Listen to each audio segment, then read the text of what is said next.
যদি ভিডিঅ'টো জাষ্ট এবাৰ ভালকৈ চাই যোৱা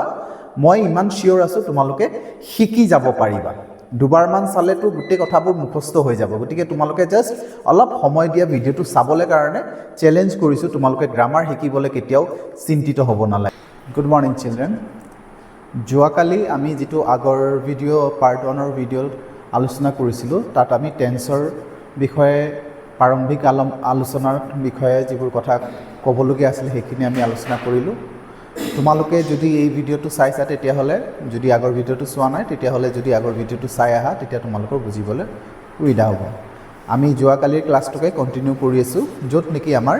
বি ভাৰ্বৰ কথা আমি আলোচনা কৰি আছিলোঁ বি ভাৰ্বৰ বিষয়ে যেতিয়া ক'বলৈ গৈছোঁ তেতিয়া আমাৰ কেইটামান বি ভাৰ্ব আছিলে য'ত নেকি আমাৰ বিশেষকৈ তোমাৰ এম ইজ আৰ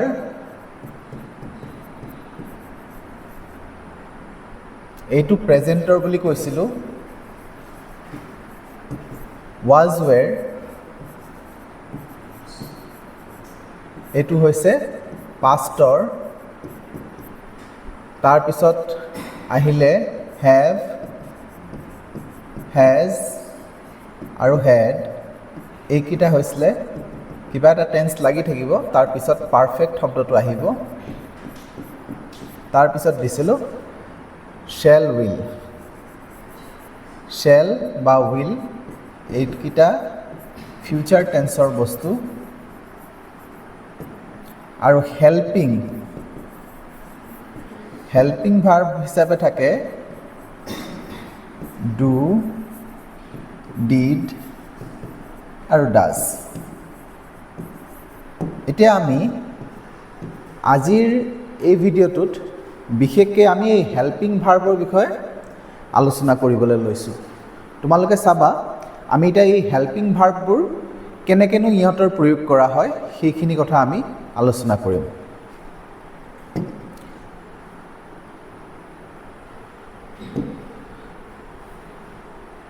তোমালোকে চোৱা এতিয়া কি হ'ল হেল্পিং ভাৰ্ব হিচাপে আমি ডু ডিড আৰু ডাজ এই তিনিটা আমি পাইছোঁ হয়নে হেল্পিং ভাৰ্ব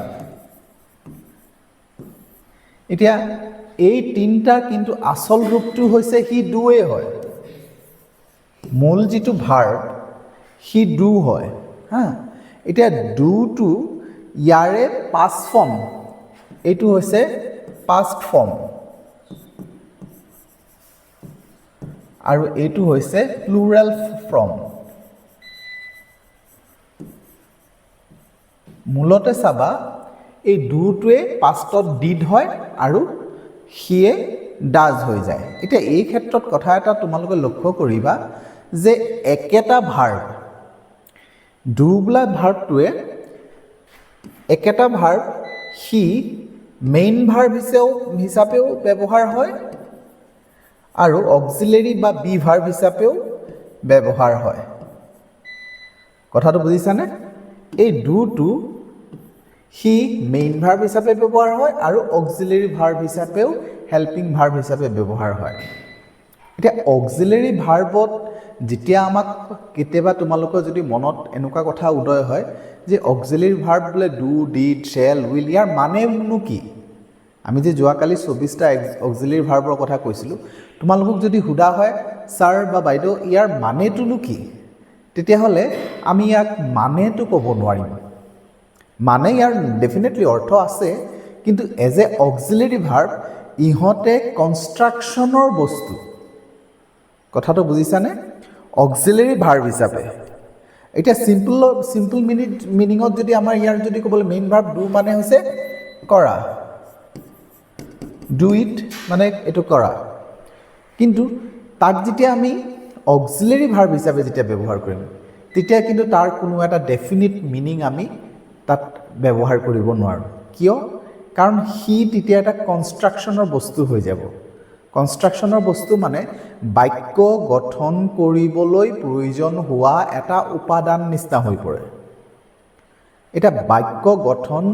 কৰিবলৈ প্ৰয়োজন হোৱা এটা উপাদান হিচাপে ব্যৱহাৰ হৈ যায়গৈ। এই কথাটো তোমালোকে বুজিবলৈ তেতিয়াহে পাৰিবা যেতিয়া মই এটা উদাহৰণ দি বুজাওঁ। ছাপোজ এটা উদাহৰণ মই দিছোঁ। এতিয়া কথাটো হৈছে উদাহৰণটো মই এনেকৈ লওঁ।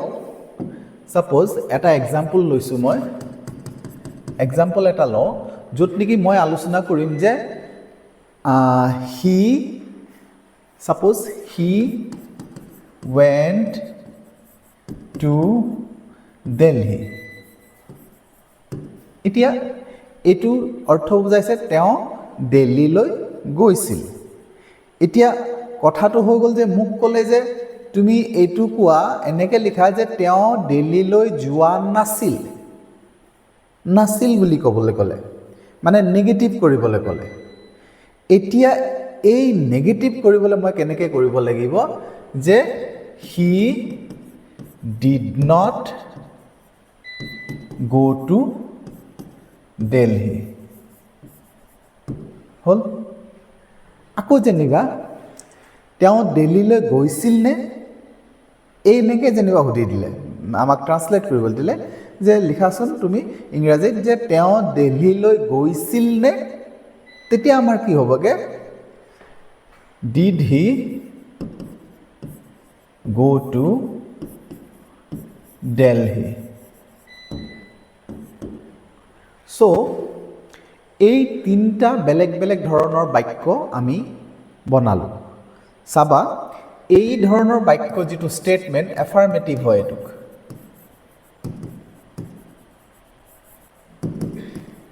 তাৰমানে এই ধৰণৰ চেণ্টেন্স যিটো নেকি আমি এফাৰ্মেটিভ কওঁ, এইটো হৈ গ'ল নিগেটিভ আৰু এইটো হৈ গ'ল ইণ্টাৰগেটিভ।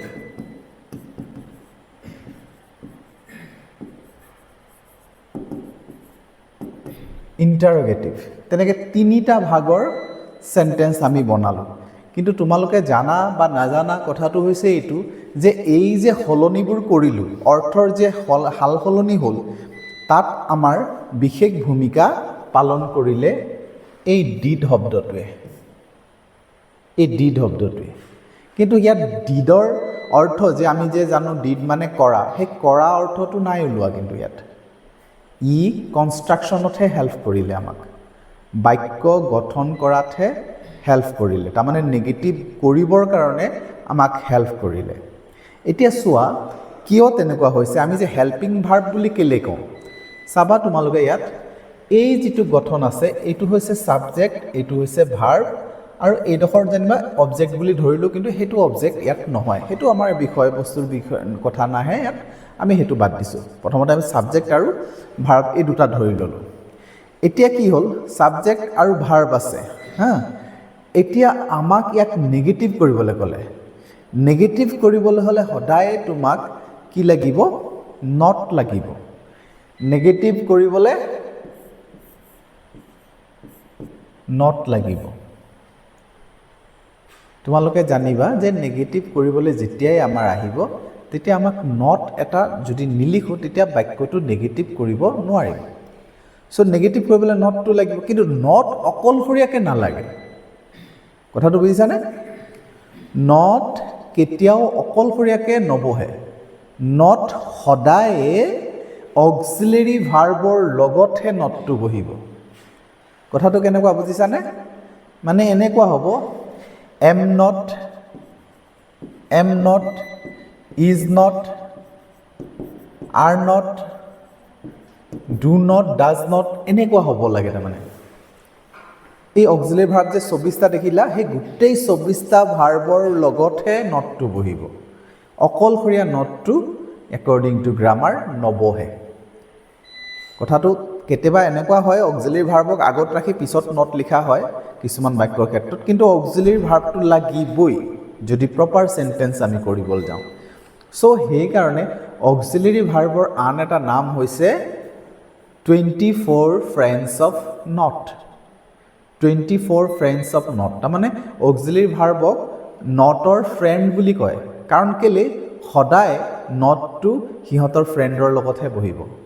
অক্সিলেৰী ভাৰ্বৰ লগতহে নটটো বহিব। গতিকে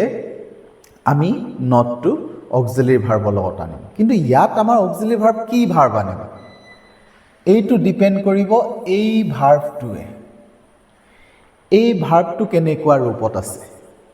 ই যিটো ৰূপত থাকিব সেই ৰূপৰ ভাৰ্বহে আহিব এতিয়া সেই ভাৰ্বটো তিনিটা ফৰ্মত থাকিব পাৰে যিটো মেইন ভাৰ্ব তিনিটা বেলেগ বেলেগ ধৰণে থাকিব পাৰে সেই তিনিটা কি চাবা যে সেই তিনিটা হ'বগে আমাৰ যে হয়তো তোমাৰ এটা এনেকুৱা হ'ব পাৰে আই গো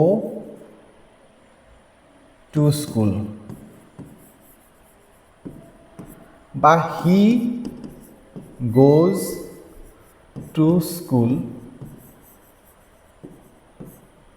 বা আমি এনেকৈ লিখিব পাৰোঁ we went to school এতিয়া চাবা ইয়াত ভাৰ্ব কোনটো এই go to ভাৰ্ব এই goes ভাৰ্ব আৰু এইটো went ভাৰ্ব তিনিওটাই ভাৰ্ব তিনিওটাই ভাৰ্ব বাট বেছিকত তেওঁলোকে একেটাই মানে বেছ ভাৰ্বটো হৈছে গোৱে হয় গোটোৱে মেইন ভাৰ্বটো হয় কিন্তু গোটোকে আকৌ কি কৰিছে পাষ্ট টেন্সত ৱেণ্ট হৈ গৈছে আকৌ প্লুৰেল ফৰ্মত গোজ হৈ গৈছে এই তিনিটা বেলেগ বেলেগ ৰূপ থাকিব য'ত নেকি অক্সিলাৰী নাথাকে একদম ধুনীয়াকৈ মনত ৰাখিবা অক্সিলাৰী নথকা কণ্ডিশ্যন তিনিটা থাকিব বাকি যিমানখিনি পাবা সকলোতে তোমালোকে অক্সিলাৰী ভাৰ্বটো পাই যাবা সো অক্সিলাৰী ভাৰ্বটো যেতিয়া তোমালোকে পাই যাবা তেতিয়া নেগেটিভ যেতিয়া কৰিবলৈ যাবা তেতিয়া নটটো লগাই দিলে হ'ল অক্সিলাৰী ভাৰ্বৰ লগত কিন্তু অক্সিলাৰী ভাৰ্ব যদি নাথাকে তিনিটা কণ্ডিশ্যন থাকিব আৰু সেই তিনিটা কণ্ডিশ্যন হৈছে এইকেইটা এক number I go to school তাৰমানে এই গঠনত থাকিব য'ত ছাবজেক্ট আৰু ভাৰ্বৰ বেছ ফৰ্ম থাকিব আৰু অবজেক্ট থাকিব দুই নম্বৰত আহিব যে হি গোজ বুলি ক'লে এই একেটা টেন্সতে খালি ছাবজেক্টটো থাৰ্ড পাৰ্চন ছিংগুলাৰ নাম্বাৰৰ হ'ব আৰু 3 নম্বৰ কণ্ডিশ্যনটো হৈছে পাষ্ট ফৰ্মৰ হ'ব এই তিনিটা এনেকুৱা কণ্ডিশ্যন য'ত নেকি আমাৰ ভাৰ্বটো মানে অক্সিলাৰী ভাৰ্ব নথকা কণ্ডিশ্যন সেই অক্সিলাৰী ভাৰ্ব য'ত নাই তাত আমি সেই তিনিটা হেল্পিং ভাৰ্ব যে কৈছিলোঁ ডু ডিড বা ডাজক আনিব লাগে এতিয়া কথাটো হৈছে কাক আনিম কোন ক্ষেত্ৰত কাক আনিম এইটো হৈছে মিলাই চাব লাগিব এইটো গো এইটো হৈছে বেছ ফৰ্ম আৰু ডু ডিড ডাজত বেছ ফৰ্মটো হৈছে ডুটো ইয়াত ব্যৱহাৰ হ'ব ডু কেলে ডু ব্যৱহাৰ হ'ব কাৰণ ইউ বেছ ফৰ্ম তাৰমানে প্ৰথম ৰূপটো ভাৰ্বৰ শুদ্ধ ৰূপটো গো হয় আৰু ভাৰ্বৰ শুদ্ধ ৰূপটো ডু হয় ইয়াত আকৌ কি হ'ল ডাজ আহিছে তাৰমানে ভাৰ্বৰ প্লুৰেল ৰূপটো বহু বচন য'ত এছ বা ইএছ লাগি আছে গতিকে ডাজ হৈছে গতিকে ইয়াতো তেনেকৈ ব্ৰেকেটত মানে এনেই লিখিছোঁ মই ডাজ ব্যৱহাৰ হ'ব আৰু ইয়াত যিহেতু পাষ্ট টেন্সত আছে চ' ইয়াত ডিড ব্যৱহাৰ হ'ব চ' এনেকৈ আমি বুজি পাম যে অক্সিলাৰী ভাৰ্ব যদি নাথাকে অক্সিলাৰী ভাৰ্ব নাথাকে য'ত নেকি নট ব্যৱহাৰ কৰিব লাগে আমাৰ ইয়াত যদি নেগেটিভ কৰিবলগীয়া হয় তেতিয়াহ'লে আমি এনেকৈ ভাৰ্বটোক চিলেক্ট কৰিব লাগিব হেল্পিং ভাৰ্বখিনি আনি ল'ব লাগিব ডু ডিড বা ডাজ কাক আনিব লাগে তেনেকৈ আনি ল'ম এতিয়া চোৱা সেই 1 নম্বৰ কণ্ডিশ্যনত ইয়াত আহি যাব যদি নেগেটিভ কৰিবলৈ I do not go to school আৰু এইটোত 2 নম্বৰ কণ্ডিশ্যনটো আহি যাব যে হি ডাজ নট আৰু ই তেতিয়া শুদ্ধ ৰূপত থাকি যাব গো টু স্কুল ভাৰ্বটো তেতিয়া আকৌ শুদ্ধ ৰূপত উচি আহে দেই আৰু 3 নম্বৰ কণ্ডিশ্যনটো আহিব we did not go to school ইয়াত চাবা আমাৰ ভুল ক'ত হয় সাধাৰণতে আমি কনচেপ্টবোৰ বুজি যাওঁতে আমাৰ খেলি মেলি নহয় এই কনচেপ্টখিনি যদি তোমালোকে এবাৰ বহাই লোৱা গোটেই লাইফত তোমাৰ হেল্প কৰিব ইয়াত কোনো অসুবিধাজনক কোনো কথা নাই একদম চিম্পল ক্লিয়াৰ কনচেপ্ট কিন্তু ভুল হৈ যায় ক'ত জানানে আমি এইখিনি ব্যৱহাৰ কৰি দিওঁ do not does not did not কিন্তু তাৰ পিছত এই ভাৰ্বখিনি কিন্তু শুদ্ধ ফৰ্মত নাৰাখোঁ সাধাৰণতে আমি কি কৰোঁ we did not went to school বুলি লিখি দিওঁ চ' সেই ক্ষেত্ৰত কিন্তু আমাৰ ভুল হ'বগৈ উই ডিড নট নহ'ব ডিড নট হ'ব কিন্তু ৱেণ্ট নহ'ব গ' হ'ব সেইটো ক্ষেত্ৰত ভাৰ্বটো আকৌ নিজৰ ৰূপলৈ গুচি যায় কাৰণ আমি অক্সিলিয়াৰী ভাৰ্বক হেল্পিং ভাৰ্বক সেই ভাৰ্বৰ টেন্সটো ডিন'ট কৰিবলৈ দি দিলোঁ ঠিক তেনেকৈ কুৱেশ্যন কৰিবলৈও আমি সেই কামটো কৰিম কুৱেশ্যন কৰিবলৈ খালি এটা কাম কৰিম আমি এই যে ডুটো দিছোঁ নটটো আমাৰ কুৱেশ্যন কৰিবলৈ কাৰণে ইণ্টাৰগেটিভ কৰিবলৈ কাৰণে আমাৰতো নটৰ প্ৰয়োজন নাই সেই ডুটো আহিব ডুটো আগত আহি যাব কথাটো সিমানেই গতিকে এইটো হ'ল হেল্পিং ভাৰ্বৰ প্ৰয়োগ ইয়াৰ যোগেদি আমি হেল্পিং ভাৰ্বটো বুজি পালোঁ এতিয়া চাবা হেল্পিং ভাৰ্বখিনি যেতিয়া আমি বুজি পালোঁ এতিয়া আমাৰ আহিব এম ইজ আৰৰ কথা এম ইজ আৰ এই তিনিটাৰ প্ৰয়োগ এই তিনিটাৰ প্ৰয়োগ যিহেতু আমি অলৰেডি আগৰ আলোচনা কৰোঁতেই আগৰ ভিডিঅ'টোত এই কথাটো উল্লেখ কৰিছোঁ যে এম ইজ আৰ এই তিনিওটাই প্ৰেজেণ্ট টেন্সতে ব্যৱহাৰ হ'ব ইয়াৰ বেলেগ কোনো প্ৰয়োগ নাথাকে কেৱল মাত্ৰ প্ৰেজেণ্ট টেন্সতহে এম ইজ আৰৰ প্ৰয়োগ হ'ব গতিকে প্ৰেজেণ্ট টেন্সতো এতিয়া তিনিটা অপশ্যন আহি গ'ল নহয় আমাৰ ওচৰত এম এ লিখিম নে ইজে লিখিম নে আৰ লিখিম চ' সেইটো কথা কৈছোঁ তোমাৰ আইৰ লগত সদায় এম হয় এই ছাবজেক্টটোৰ ওপৰত ডিপেণ্ড কৰে I am always I am আইৰ লগত সদায় এম হ'ব কথাটো তোমালোকে বুজি পাবা সেইটোত কোনো ব্যতিক্ৰম নহয় সদায় আই এম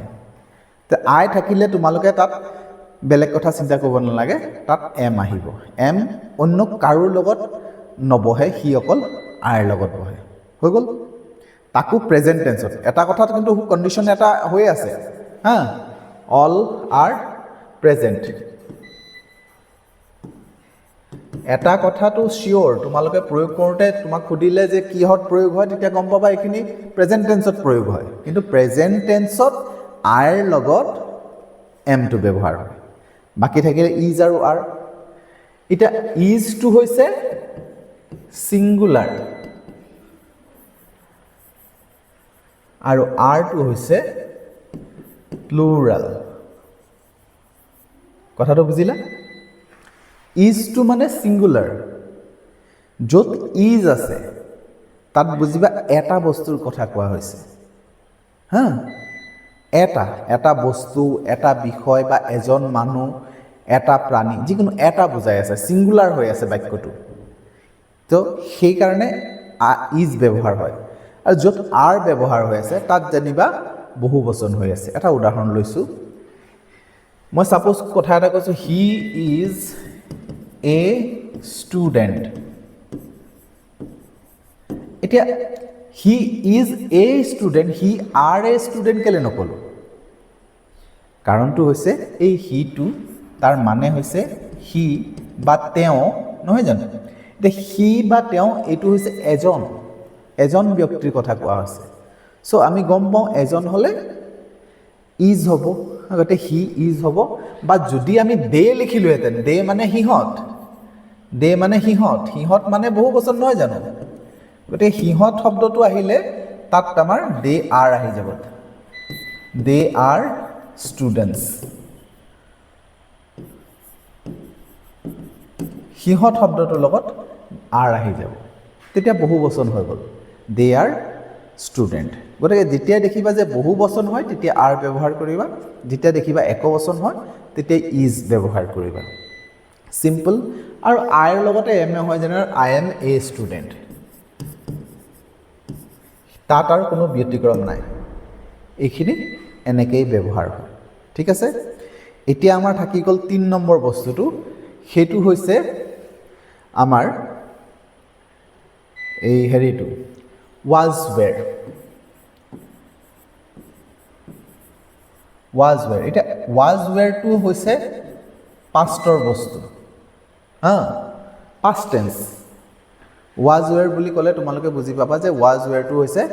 পাষ্ট টেন্সৰ বস্তু গতিকে পাষ্ট টেন্সৰ বস্তুটো কেনেকুৱা হয় যে ইয়াত আকৌ ৱাজ হ'লে সিঙ্গুলাৰ বুজাব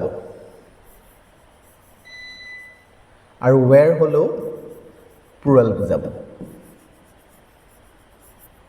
কথাটো আগত যেনেকৈ প্ৰেজেণ্ট টেন্সত যেনেকৈ ইজ মানে সিঙ্গুলাৰ ইয়াত ৱাজ মানে সিঙ্গুলাৰ প্ৰেজেণ্ট টেন্সত যেনেকৈ আৰ মানে প্লুৰেল আৰু ইয়াত হৈছে ৱেৰ মানে প্লুৰেল খালি টেন্সটো ইয়াত পাষ্ট হ'ব সাপোজ এতিয়া ধৰা মই এটা এক্সাম্পল লওঁ যে he was a good player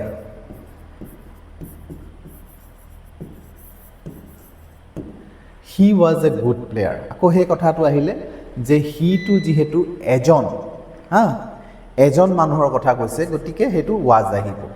আৰু যদি ইয়াত আহে যে আমি যদি কওঁ হি ঠাইত আমি যদি দে ব্যৱহাৰ কৰোঁ দে ৱেৰ গুড প্লেয়াৰ্ছ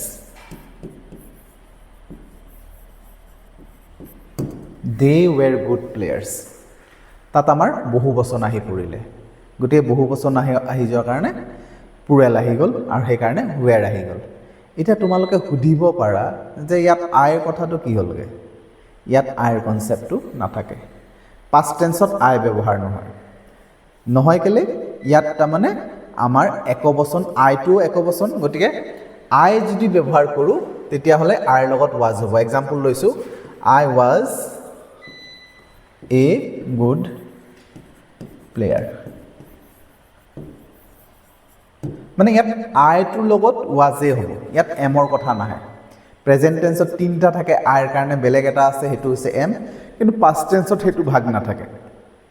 পাষ্ট টেন্সত ৱাজ আৰু ৱেৰ সেই দুটা ভাগে থাকিব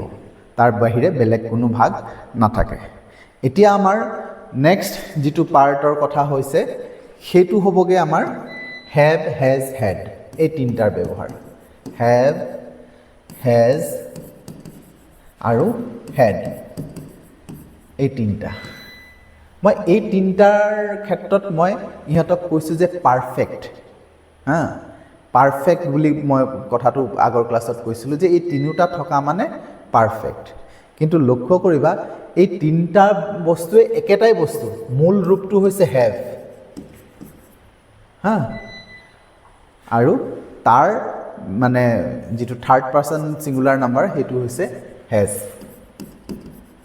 আৰু ইটো হৈছে পাষ্ট এই দুটা প্ৰেজেণ্ট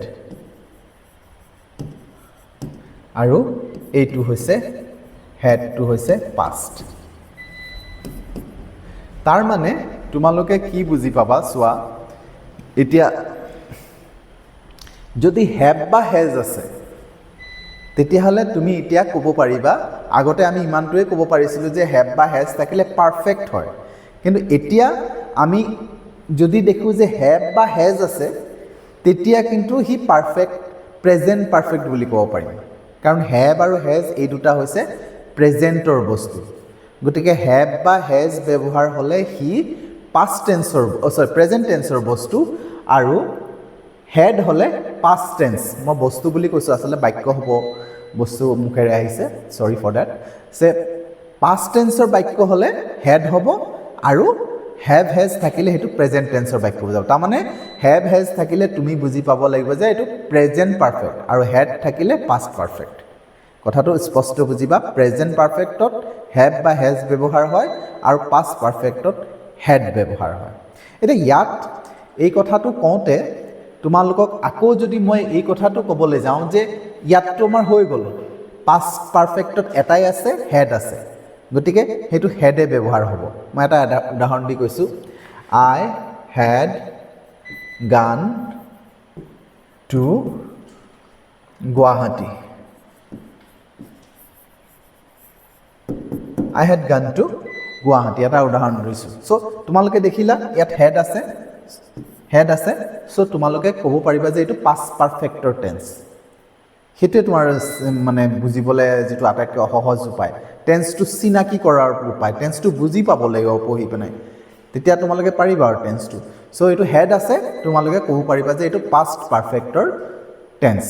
এইটো কি টেন্স এইটো পাষ্ট পাৰফেক্টৰ টেন্স কেনেকৈ গম পালোঁ হেড আছে হেডটো পাষ্ট পাৰফেক্টৰ হয়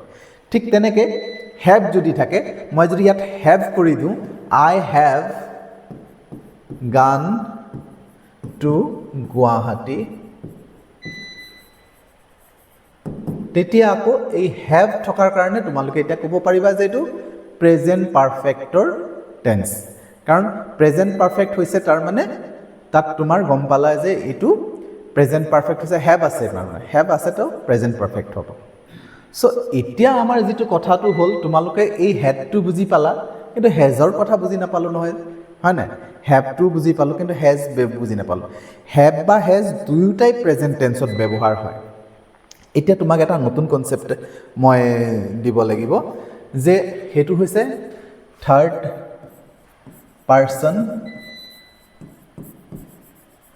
সিঙ্গুলাৰ নাম্বাৰ এতিয়া তোমালোকে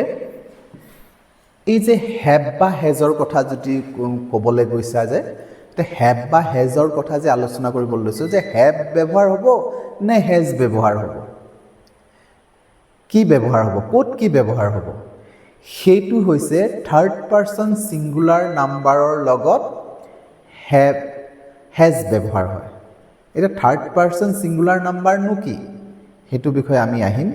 আমি আলোচনা কৰিম কিন্তু তোমালোকে সিম্পল এতিয়া মই ইমানটোকে কৈ থৈছো আমি পিছৰ ক্লাছত থাৰ্ড পাৰসন সিঙ্গুলাৰ নাম্বাৰ নো কি হয় হেতু আলোচনা কৰিম সদ্যহতে মই তোমালোকক ইমানে কৈ থওঁ যে হিটো হৈছে থাৰ্ড পাৰসন সিঙ্গুলাৰ নাম্বাৰ বা শিটো হৈছে থাৰ্ড পাৰসন সিঙ্গুলাৰ নাম্বাৰ য'ত নেকি এটা বুজাইছে আই আৰু ইউৰ বাহিৰে যিকোনো এটা বুজাইছে হি হৈছে third person singular number so ইয়াৰ বিষয়ে থাৰ্ড পাৰসন সিঙ্গুলাৰ নাম্বাৰ আমাৰ আকৌ বিস্তৃত আলোচনা কৰিম এটা হি বা শিৰ লগত হেজ আহিব কিন্তু আইৰ লগত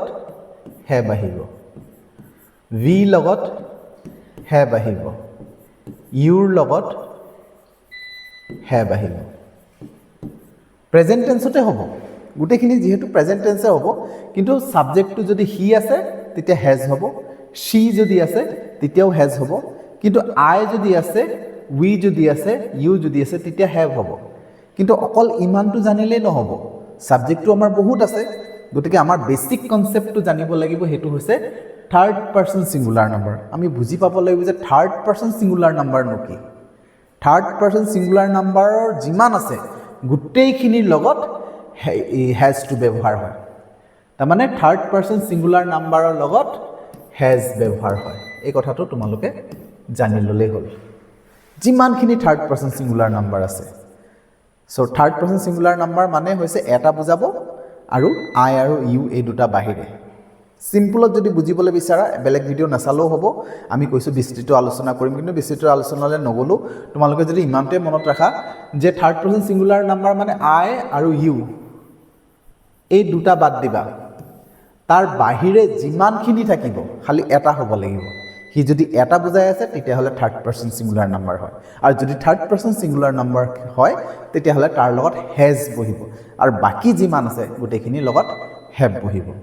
সো আজি আমাৰ ক্লাস আমি ইমানতে সামৰিছো আমি নেক্সট ক্লাছত এই থাৰ্ড পাৰসন সিঙ্গুলাৰ নাম্বাৰ নো কি এটো বিষয়ে অলপ বিস্তৃতভাৱে আলোচনা কৰিম আৰু এনেকৈ আমি শিকি যাব পাৰিম তোমালোকে যদি ভিডিওটো জাস্ট এবাৰ ভালকে চাই যোৱা মই ইমান শিওৰ আছো তোমালোকে শিকি যাব পাৰিবা দুবাৰমান চালেতো গুটেই কথাবোৰ মুখস্থ হৈ যাব গতিকে তোমালোকে জাস্ট অলপ সময় দিয়া ভিডিওটো চাবলৈ কাৰণে চ্যালেঞ্জ কৰিছো তোমালোকে গ্ৰামাৰ শিকিবলৈ কেতিয়াও চিন্তিত হ'ব নালাগে থ্যাংক ইউ